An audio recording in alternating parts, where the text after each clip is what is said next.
Picture this. August 11th, 480 BC.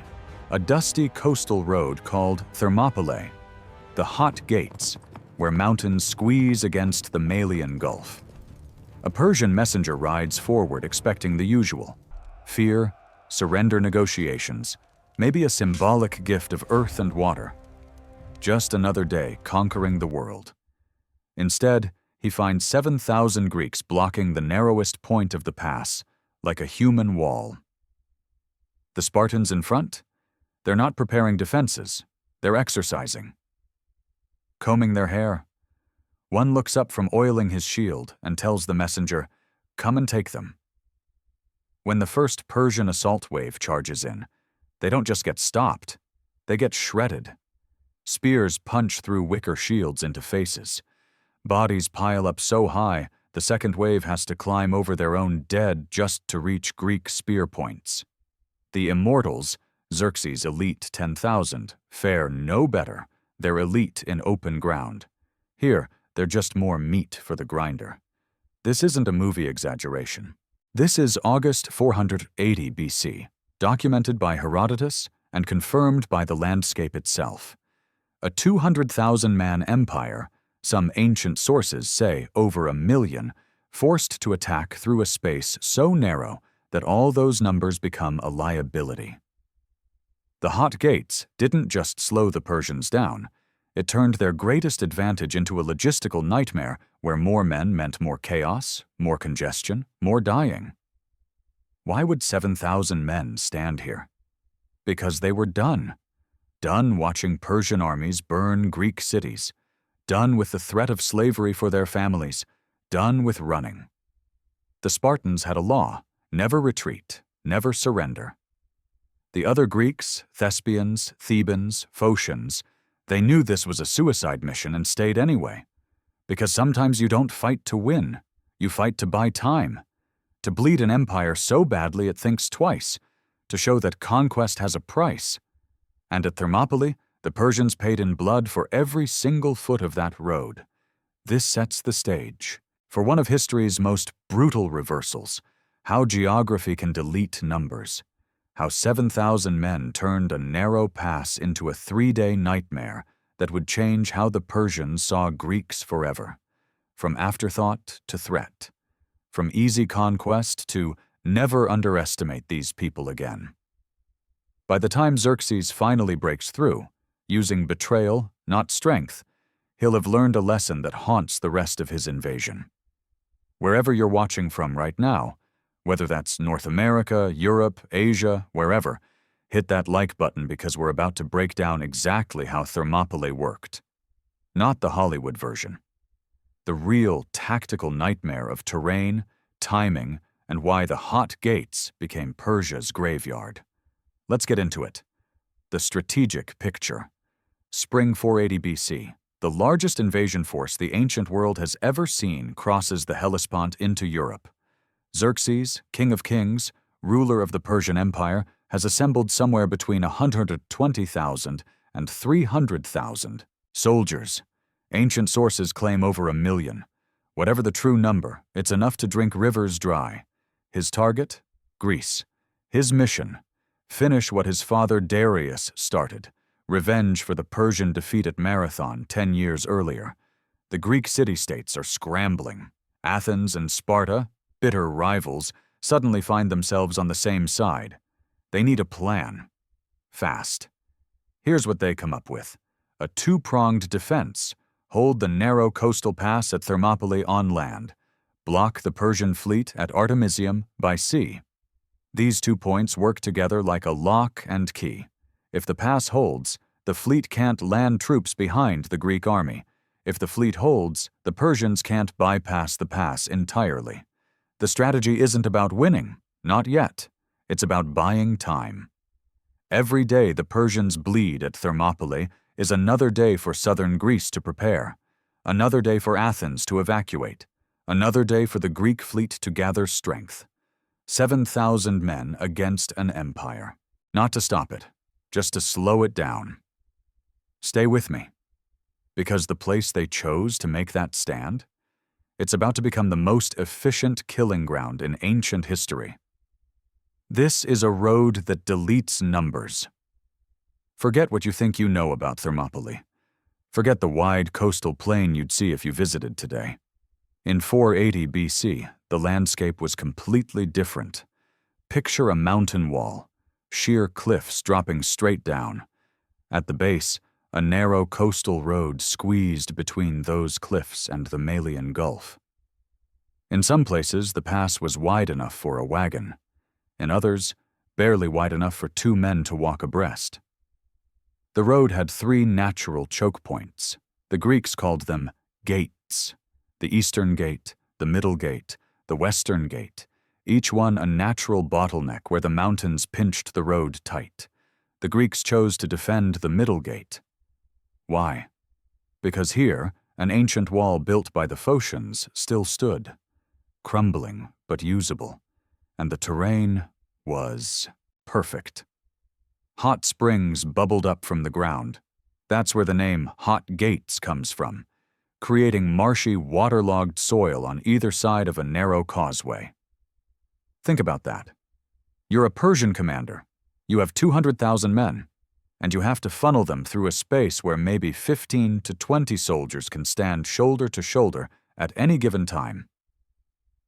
Your cavalry? Useless. Horses can't charge through a mountain pass. Your archers? Limited. Can't get clear shots when your own men are packed in front of you. Your numbers? They're not an advantage anymore. They're a traffic jam, a logistical catastrophe, men bunching up, tripping over each other, unable to use their weapons properly. Here's where it gets strange. The sea today is over 3 miles from the pass. Ancient descriptions talk about waves crashing against the cliffs. That's not poetic license. The coastline has shifted dramatically over 2,500 years. Sediment from the Spercheios River pushed the sea back, burying the ancient battlefield under farmland. The hot gates that Xerxes saw? They don't exist anymore. The kill zone is gone. Only the mountains remain. But in August 480 BC, that narrow strip of blood-soaked earth was about to become the most expensive piece of real estate in Persian history. The Greek formula for holding hell. Let's talk about who actually showed up. Not 300. That number is famous, but it's incomplete. The real Greek force numbered around 7,000 men. 300 Spartans under King Leonidas, yes, but also 700 Thespians, 400 Thebans, over 1,000 Phocians and Locrians, soldiers from across central Greece who knew exactly what they were signing up for. Now let's talk about why these men were so dangerous in this specific place. Greek hoplites were heavy infantry. Each one carried a massive bronze-faced shield called an aspis, about 3 feet across, weighing 15 to 20 pounds. They wore bronze helmets, bronze chest armor, bronze greaves on their shins. Their primary weapon, an 8-foot spear called a dory. In open battle, all that bronze made them slow, vulnerable to flanking, easy targets for cavalry and archers. But in a narrow pass, they became a wall of death. The phalanx formation turned individual soldiers into a single organism. Shields overlapped, creating an unbroken barrier. Spears jutted out in rows, each man protecting the man beside him. You couldn't fight one hoplite. You had to fight all of them at once. And here's the tactical nightmare for the Persians. They couldn't flank, couldn't surround, couldn't use their cavalry, couldn't deploy their archers effectively. Every single advantage of their massive army was neutralized by the terrain. Persian infantry carried wicker shields, shorter spears, less armor. In open ground, their speed and numbers would overwhelm Greeks in minutes. At Thermopylae, they were bringing knives to a tank fight. The Greeks didn't need to win. They just needed to hold. And in that narrow corridor of death, 7,000 men with bronze shields and 8-foot spears were about to teach the Persian Empire what hold really meant. Xerxes' perspective. Just break through. Put yourself on that golden throne. You're Xerxes, king of kings, ruler of an empire stretching from India to Egypt. You've assembled the largest army in human history. You've built bridges across the sea itself. Nations surrender at the mere rumor of your approach. And now you're staring at a dirt road blocked by 7,000 men. You wait 4 days. Surely they'll see reason. Surely they'll flee when they grasp the scale of what's coming. Your scouts report the Spartans are exercising, combing their hair. One of your advisors, a Greek exile named Demaratus, explains, they're preparing to die and to kill. You don't believe him. How could you? You've conquered civilizations. These are farmers and part-time soldiers from tiny city-states that can't even stop fighting each other. But here's the trap you don't see. Time is not on your side. 200,000 men eat a lot of food, drink a lot of water. Every day you sit here, your supply lines stretch thinner. Every day, the Greek fleet at Artemisium keeps your navy pinned. Every day, southern Greece prepares stronger defenses. You can't wait them out. You can't go around them. The fleet can't land troops with Greek ships blocking the strait. You can't negotiate. They've made their answer clear. There's only one option, straight through. So you give the order. Send the first wave, Medes and Scythians, good troops, experienced troops. Watch what happens next. Day 1, the Medes go in, the morning of the first assault. Persian commanders form up the Median and Scythian regiments, thousands of men, veterans of a dozen conquests. They've crushed armies from Egypt to Babylon. They march toward the middle gate, and they walk straight into a meat grinder. Picture the geometry. The pass narrows to maybe 50 feet wide. 15 to 20 men can fight abreast. That's it. The rest of your army? Standing behind you, watching, waiting, unable to help. The Greeks are fresh, rotating units in and out of the front line like shifts at a factory. When one group tires, they pull back. Another steps forward, shields lock, spears level. The killing continues. The Persians can't rotate. There's nowhere to go. The men in front are pressed forward by the men behind. No room to retreat. No room to maneuver. Just forward, into the spear points, over the bodies of the men who went before. Herodotus describes Persian officers standing behind their own lines with whips, lashing men forward. Not because the soldiers were cowards, because the ones in front were trying to pull back from the slaughter, and the ones behind couldn't see why. Think about that. You're a Persian soldier. You can't see past the men in front of you. You hear screaming. You smell blood. The line pushes you forward. Suddenly there's a Greek spear in your face, and your wicker shield splinters like kindling. The casualties are catastrophic. Persians are dying by the hundreds. Greeks are losing dozens. The math is brutal. For every Greek that falls, 10 or 20 Persians go down. By midday, the ground is slick with blood. Bodies stack at the choke point. The second wave has to climb over corpses just to reach the Greek line. It's not a battle. It's a slaughterhouse with a waiting line. Xerxes watches from his throne on a hillside. He's seen armies break before. He's seen walls fall. He's never seen this. His men aren't being defeated. They're being processed, fed into a narrow corridor and systematically destroyed. He has one card left to play. Send the immortals. The immortals. 10,000 of Persia's finest warriors. They're called immortals because whenever one falls, he's immediately replaced. The unit never drops below 10,000. They're the king's personal guard, the elite of the elite. They've never failed. Xerxes sends them in as the sun begins to drop. The expectation, superior training and discipline will crack what numbers couldn't. The reality, elite means nothing when you can't use it. The immortals carry shorter spears than the Greeks, lighter armor. In open terrain, their speed and skill would be devastating. They'd flow around a phalanx, strike the flanks, create chaos. Here, there are no flanks. There's only forward. And forward means 8-foot spears wielded by men in bronze armor who've been training for this their entire lives. The immortals slam into the Greek line, and they die like everyone else. Stay with me. Because the Spartans do something brilliant here. Ancient sources describe a tactic, possibly exaggerated but telling. The Greeks fake a retreat. They turn, they run, they look like they're breaking. The immortals surge forward. Finally, the Greeks are cracking. Then the Spartans wheel around. Shields lock. Spears drop. The immortals, their formation scattered by the pursuit, run face first into a reformed phalanx. It's a massacre. Whether this feigned retreat actually happened exactly as described, we don't know. What we know is this. By sunset on day 1, the immortals have been thrown back. Xerxes has lost thousands of men. The Greeks still hold the pass. The King of Kings reportedly leaps from his throne 3 times during the battle, not in triumph, but in frustration and fear. He's never seen anything like this. Neither has anyone else. Day 2, doubling down on failure. Dawn. Day 2. The Persian army forms up again. Same strategy. Same result. But now it's worse. The pass isn't just narrow anymore.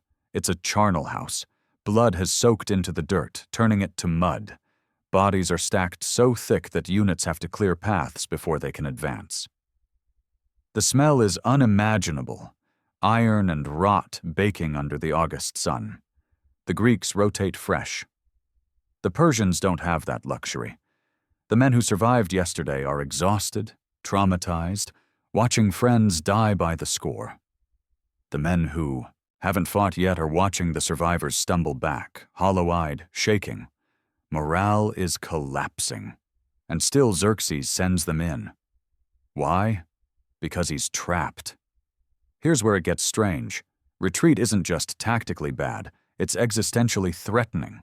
Xerxes rules by divine mandate. He's the King of Kings, chosen by Ahura Mazda, invincible by definition. Every nation he's conquered believed that. Every satrap, every general, every soldier in his army believes that. If he turns back now, if he admits that 7,000 Greeks stopped him, the entire mythology of Persian invincibility shatters. Rebellions, coups. The empire itself could fracture. He's also fallen into the sunk cost trap. He's already lost thousands. To quit now means those deaths were for nothing. Surely if he just sends one more wave, one more assault, something will break. Meanwhile, at sea, the Greek fleet is holding at Artemisium. The Persians can't land troops behind the pass. They can't bypass the hot gates. Every option leads back to that bloody corridor. So the assaults continue, wave after wave, body after body. By sunset on day 2, the Persian army has achieved nothing except making the pass even harder to attack. The Greeks are tired but unbroken. Their confidence is growing. Xerxes needs a miracle. He's about to get one, but it won't come from strength. It'll come from betrayal. The weak point revealed. His name is Ephialtes, a local Greek from the region of Malice. History remembers him as one of its greatest traitors. Ephialtes knows something Xerxes desperately needs. There's another path. The Anopaia path. A goat track winding through the mountains behind the Greek position. It's rough, it's narrow, a nightmare to navigate in darkness. But it exists, and it comes out behind the Greek line. For the promise of a reward, silver probably, maybe land, Ephialtes tells Xerxes everything. Beat. Think about this moment. 2 days of slaughter, thousands dead, the greatest army in history stopped cold by geography and 7,000 stubborn Greeks. And it all unravels because one man wants money. The Greeks knew about the path. That's why they stationed 1,000 Phocians up on the mountain to guard it. But the Phocians expected a daytime approach. They expected warning. They expected to hold long enough for the main force to react. They didn't expect a night march. Xerxes doesn't hesitate. He sends the immortals, the same elite troops bloodied at the pass, on a forced march through the darkness. They'll loop behind the Greeks. They'll descend at dawn. And they'll turn that narrow corridor into a killing box, with Greeks trapped in the middle. Picture the map. The Greek position is a horizontal line across the pass. Now draw a curved line going up into the mountains, around and down behind them. That's the immortal's path. A dagger aimed at Leonidas's back. The Phocians on the mountain hear the Persians coming. The sound of thousands of feet crunching through oak leaves in the darkness. They scramble to form up, but it's too late. The immortals aren't there to fight them. They're there to get past them. The Persians push through. The Phocians retreat to a hilltop to make a stand that never comes. The immortals ignore them entirely, driving downward toward the coast. By dawn on day 3, the trap is set. Leonidas is about to learn that he's surrounded. Dawn of the final day. Runners come stumbling into the Greek camp. Scouts, survivors from the mountain. The message is simple and devastating. The Persians are behind us. They're coming down the mountain. We have hours, maybe less. Leonidas faces the impossible choice. Stay and die. Every man. No escape. The Persians will hit them from both sides, front and back, and grind them into the blood-soaked earth. Or retreat, save most of the army, live to fight another day, but abandon the pass. Let Xerxes pour through into southern Greece unopposed. Here's where it gets strange. Leonidas chooses a third option. He dismisses most of the allies. The Phocians, the Locrians, the other contingents. Go, get out. Fall back to the next defensive line. Live. Fight at Salamis, at Plataea, wherever the next stand happens. But someone has to stay. Someone has to hold the pass long enough for the others to escape. Someone has to make the Persians pay for every minute of pursuit time. The Spartans stay. All 300. Their law is absolute. No retreat, no surrender. They knew this was possible when they marched north. The Thespians stay. 700 of them. Volunteers. They weren't bound by Spartan law. They could have left with honor. Instead, their commander Demophilus tells Leonidas, "We will not abandon you." The Thebans stay, too. 400 of them. Ancient sources argue about whether they stayed willingly or were held as hostages. It doesn't matter now. They're here. Add the Helots, Spartan servants who carried gear and tended the wounded, and the rearguard numbers somewhere between 1,500 and 2,000 men. That's it. Less than 2,000 men against the entire Persian army, front and back. That night, Leonidas gives his final order. The ancient sources record it differently, but the sentiment is the same. Eat well tonight, for tomorrow we dine in Hades. No speeches about glory, no false hope, just the cold acknowledgement of what's coming. Dawn is hours away. The immortals are descending the mountain. The main Persian force is massing at the western end of the pass, and 2,000 Greeks sharpen their swords in the darkness. The final battle. Dawn, day 3. The sun rises over the mountains and illuminates what's coming. From the west, the main Persian army, tens of thousands of fresh troops. From the east, behind the Greek position, the immortals descending from the Anopaea path. The trap is closed. Leonidas doesn't wait.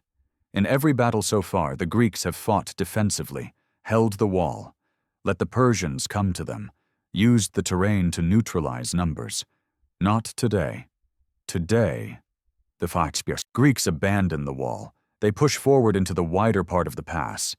They're not defending anymore. They're attacking. Think about that. 2,000 men charging toward an army of tens of thousands. It makes no tactical sense, unless you understand what they're actually doing. They're not trying to win. They're trying to make this cost. Every Persian they kill is one less soldier marching on Athens. Every minute they hold is another minute for the retreating Greeks to escape.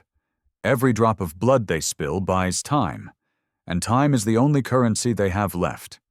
The Greeks slam into the Persian front line with a violence that shocks even Herodotus. Men who know they're dead fight differently. There's no self-preservation instinct, no holding back, no fear of injury, just pure, calculated fury. The Persians fall by the hundreds. The Greeks push forward, stepping over bodies, driving deeper into the enemy mass. Spears shatter against shields and armor. When the spears break, the Greeks draw swords, short, brutal weapons designed for close work. The fighting becomes something primal, less like a battle, more like a brawl between butchers. Stay with me, because here's where the anchor of this whole story locks into place. The Hot Gates became Persia's graveyard, and now, in these final hours, the Greeks are determined to fill that graveyard to overflowing. The death of Leonidas. Somewhere in that chaos, King Leonidas falls. We don't know exactly how. A spear thrust, an arrow, a sword blow in the press of bodies. The ancient sources don't give us details, only that the king of Sparta dies on his feet, fighting, surrounded by Persians. What happens next tells you everything about what this battle meant. Both sides fight over his body. The Greeks surge forward to protect their fallen king. The Persians push to claim him. Leonidas's corpse would be the ultimate trophy, proof of victory. The fighting around his body becomes the most intense of the entire battle. 4 times the Greeks drive the Persians back. 4 times they recover Leonidas and drag him toward their own lines. Brothers, friends, soldiers who've trained beside him their whole lives, throwing themselves into the meat grinder to keep his body from enemy hands. They succeed. Leonidas' body stays with the Greeks, but the cost is catastrophic. Officers fall, Spartans fall. The 700 Thespians, fighting as hard as any Spartan, are cut down in waves. The Greeks are being whittled to nothing, and still they fight. The hill. The survivors, a few hundred now, maybe less, pull back to a small hill at the narrowest point of the pass. A tiny rise of earth, the last defensible ground. They're surrounded. Persians on all sides. No escape, no reinforcement, no hope. The fighting shifts. The Persians pull back their infantry. Why lose more men in close combat when you can finish this from a distance? The archers form up, thousands of them. Bows drawn, arrows nocked. One of the 4 Spartans, tradition says his name was Dienekes, sees the Persian archers massing.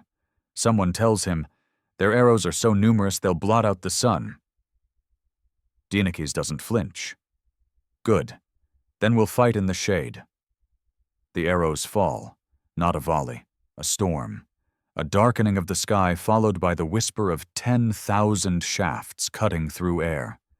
Then impact, the sound of iron points punching through bronze, through leather, through flesh. The Greeks raise their shields.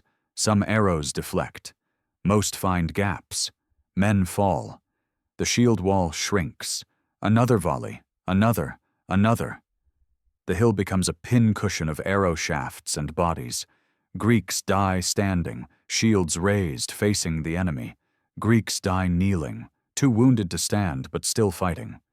Greeks die reaching for weapons with hands that no longer work.